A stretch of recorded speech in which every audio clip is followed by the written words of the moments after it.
Kelly here, and we are talking about the bestseller list. Scorpio Press recently had 2 books make the Amazon bestseller list. One of them made the international bestsellers list on Amazon in multiple categories. Huge cause for celebration around here, and all the authors involved were super excited. But I want to talk about the bestseller list, specifically the New York Times bestseller list. And of the dozen lists that there are, that one definitely has the most prestige attached to it.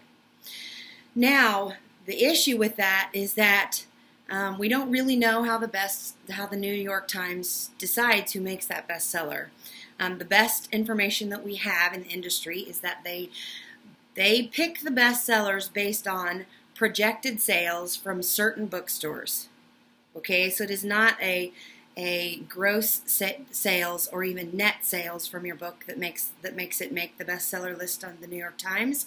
It's kind of a cloak and dagger sort of thing. We don't know why that is that you make it.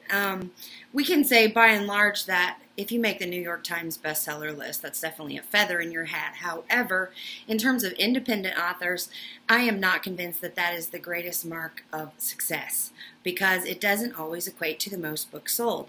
Amazon's book bestseller list definitely equates to books sold, while the New York Times bestseller is, like I said, based on a projected number of sales, based on a certain set of bookstores. We don't even really know which bookstores those are.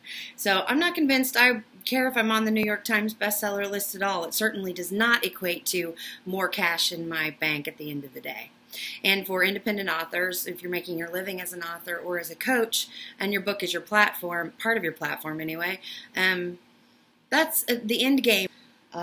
Take all of that with a grain of salt, because at the end of the day, you want to know how your book measured up against others.